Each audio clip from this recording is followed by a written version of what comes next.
Yeah. The Jews that occupy leadership positions in media have those jobs because they're right-wing capitalists, not because they're Jewish. Exactly. Let's bring back my favorite anti-Semite destroyer, okay? Vladimir Ilyich Lenin, who talks very famously about the enmity caused against Jews in Tsarist Russia. His speech is important to remember because it is prescient even now. It's something that I have brought forward many times over. All of this enmity is a simple distraction. It is hatred that those, which by the way, I did talk about at the Oxford Union speech as well. Enmity towards Jews is an old trick by those in positions of power even before capitalism existed, even before the Industrial Revolution. It is utilized as a simple mechanism of distraction. Okay? Anti-Semitism means spreading enmity towards the Jews. When the accursed Tsarist monarchy was living its last days, it tried to incite ignorant workers and peasants against the Jews. The Tsarist police, in alliance with the landowners and the capitalists, organized pogroms against the Jews. The hate of the workers and the peasants, the landowners and capitalists tried to divert against the Jews. In other countries, too, we often see the capitalists fomenting hatred against the Jews in order to blind the workers, to divert their attention from the real enemy of the working people, capital. Hatred towards the Jews persists only in those countries where slavery to the landowners and capitalists created abysmal ignorance among the workers and the peasants. Only the most ignorant and downtrodden people can believe the lies and slander that are spread about the Jews. This is survival of ancient feudal times, when the priests burned heretics at the stake, when the peasants lived in slavery, and when the people were crushed and inarticulate. This ancient feudal ignorance is passing away. The eyes of the people are being opened. It is not the Jews who are enemies of the working people. The enemies of the working people are the capitalists of all countries. Among the Jews, there are working people, and they form the majority. They are our brothers who, like us, are oppressed by capital. They are our comrades in the struggle for socialism. Among the Jews, there are kulaks, exploiters, and capitalists, just as there are among the Russians and among the people of all nations. The capitalists strive to sow and foment hatred between workers of different faiths, different nations, and different races. Those who do not work are kept in power by the power and strength of capital. Rich Jews, like rich Russians, and the rich in all countries are in alliance to oppress, crush, rob, and disunite the workers. Shame on accursed Tsarism, which tortured and persecuted the Jews. Shame on those who foment hatred towards the Jews, who foment hatred towards other nations. Long live the fraternal trust and fighting alliance of the workers of all nations in the struggle to overthrow capital. Vladimir Ilyich Lenin. There is perhaps no more concise and prescient statement on the unnecessary division that is very successfully created for people who must be united in one cause, that people who have the exact same class positions and the exact same struggles and the exact same wants and needs. It's simply one of the oldest forms of bigotry. And the reality of the matter is, it is a very successful method. I do not agree with it. I think it's untrue, first and foremost. I think that's the simplest way to put it, right? I don't agree when people say, like, nah, you don't understand. This is how Jews are. It's like, no, they're not. There is no singular group that is monolithic, okay? It does not exist. That's not a real concept, okay? That is mystical thinking. That is idealistic thinking. That is good-bad dynamics. I do not traffic in these conspiracies, and I do not believe in these arguments, because that's not how human beings are, okay? It is immaterial and unproductive, and created as a mechanism of distraction. And I think a lot of people fall into these fallacies because of their liberalism. Okay? Liberalism causes people to think in good, bad dynamics. Okay? Liberalism causes people to think in terms of the Marvel Cinematic Universe. And when you think that way, you always have to find an enemy. Okay? Someone has to be doing things, pulling the strings, because you refuse to see that those who are openly pulling the strings in broad daylight and engaging in class collaboration are those in positions of power, the capital owners, a consortium, a network of capital owners who are in positions of power all around the globe, regardless of their background. And they do this because they've designed society in a way that suits the profit motive. They do this in a way to ensure that they still end up reinforcing the structures that bind us. Let's see what Noam Chomsky had to say about this. A little bit different. For one thing, there's two questions. There's a number of questions to ask about the book, I'm sure. The one thing has to do with the quality of their claims. The other is about its reception. Notice that I think it is well received, and I think the reason is it exculpates the U.S. government. It says, look, we're fine. But what can we do? There's this powerful Jewish lobby that's controlling us. So we'd be delighted to be benevolent and, Dude, banger. Straight up. It abdicates responsibility away from America, American capitalists, the American State Department. It's such a comfortable little narrative. And it is no different. It's a dual narrative that exists when Americans also look at the situation in Israel and go, well, they say they're doing this for Jews, right?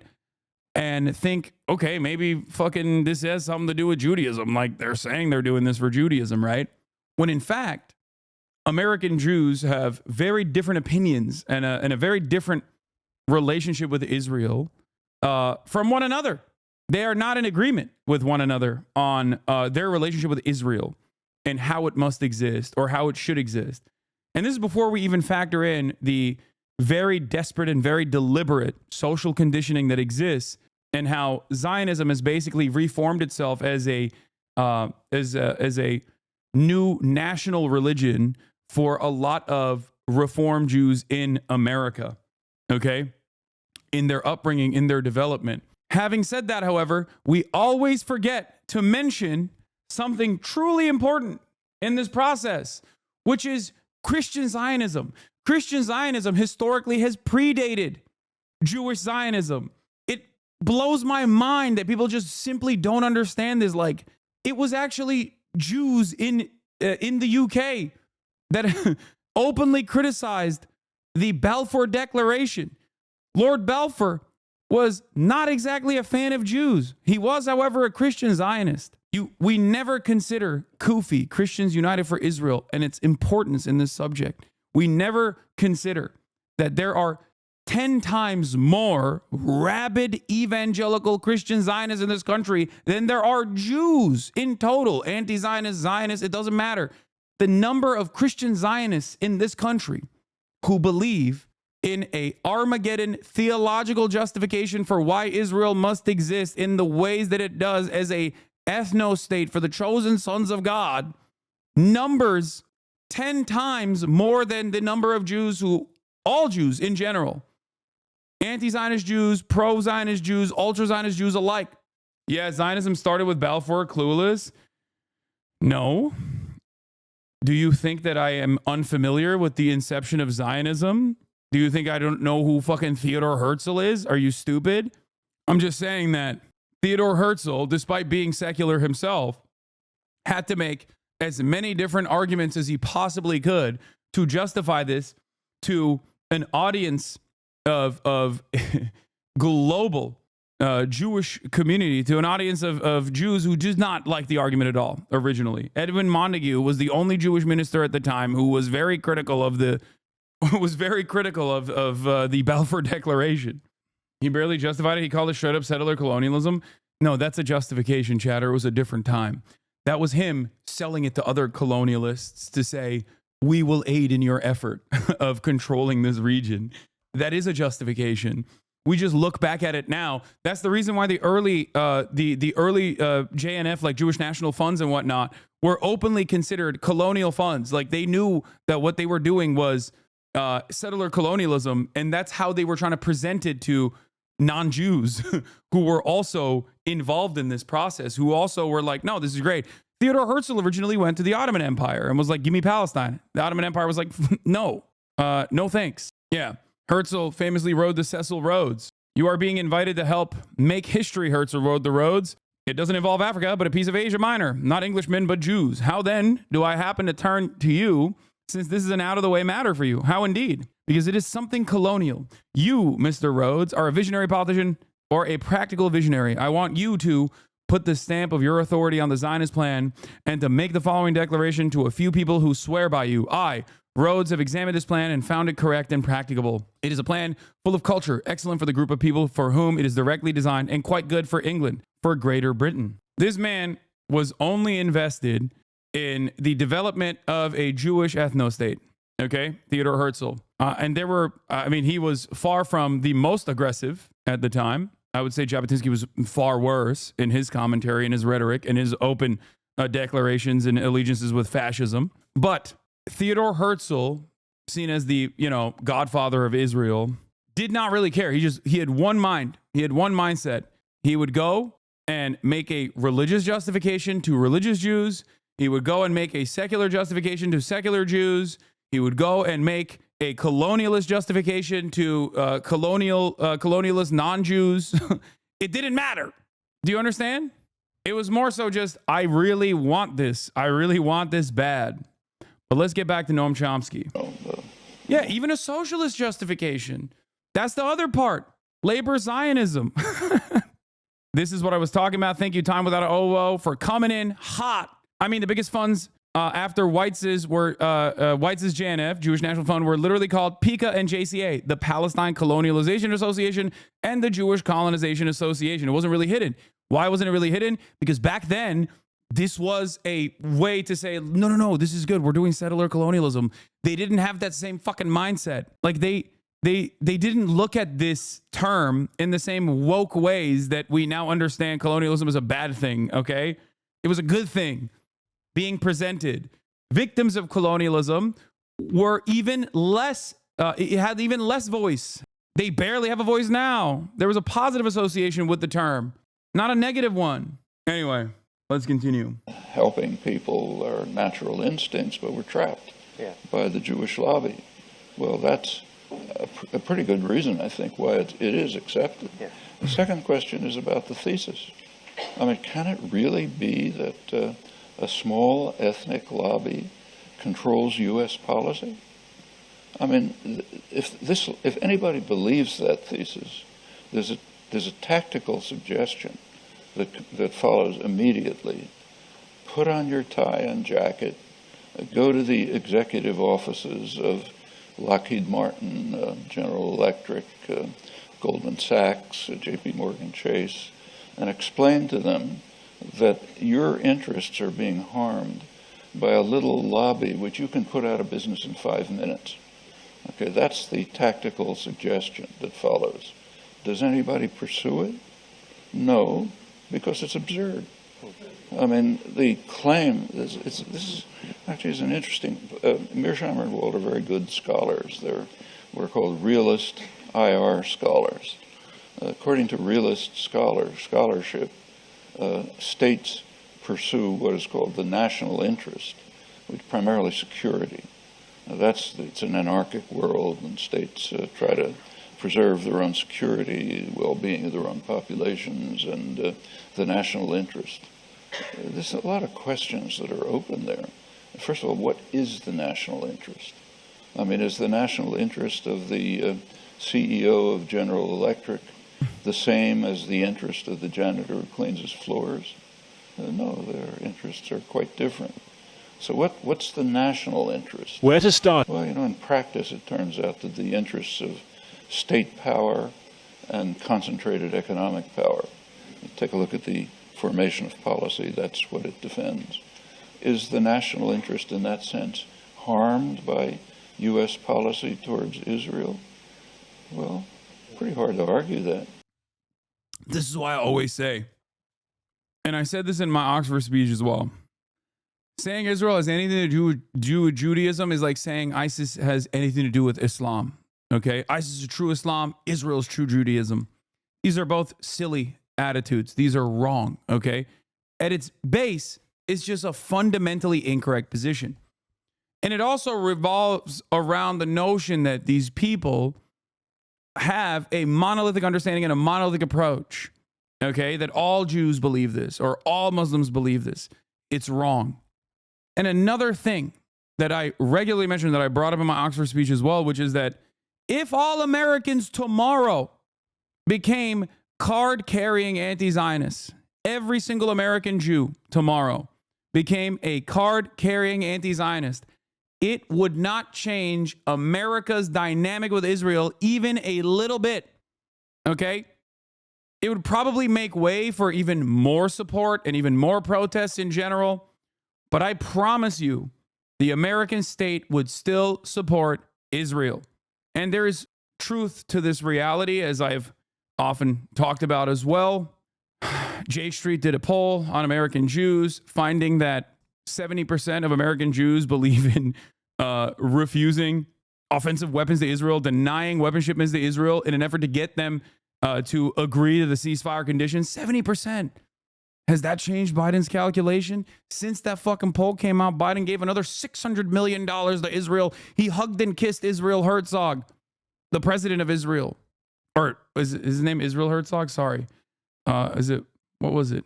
It is, right? Or am I fucking up his name? I forget. What's the name of the president of Israel?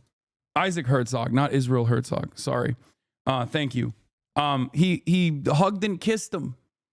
Okay? Tim Apple. A Tim Apple moment. And, you know, this is important for people to comprehend, I think. At its most basic, simple truth, it's just a falsehood. And I'm never going to fucking tell you a lie. I'm never going to tell you something I don't believe. It's not like, I'm secretly ashamed of like the real truths about anti-Semitism. That's like what anti-Semites always act like. The criticism of Israel must be anti-Semitic in nature. It has to be. And that people who criticize Israel are actually secretly anti-Semitic themselves, but are hiding the truth because they're scared, because they don't want people to see the reality. They, they don't want to get canceled or whatever, right? And that's just not the truth. I just don't believe it.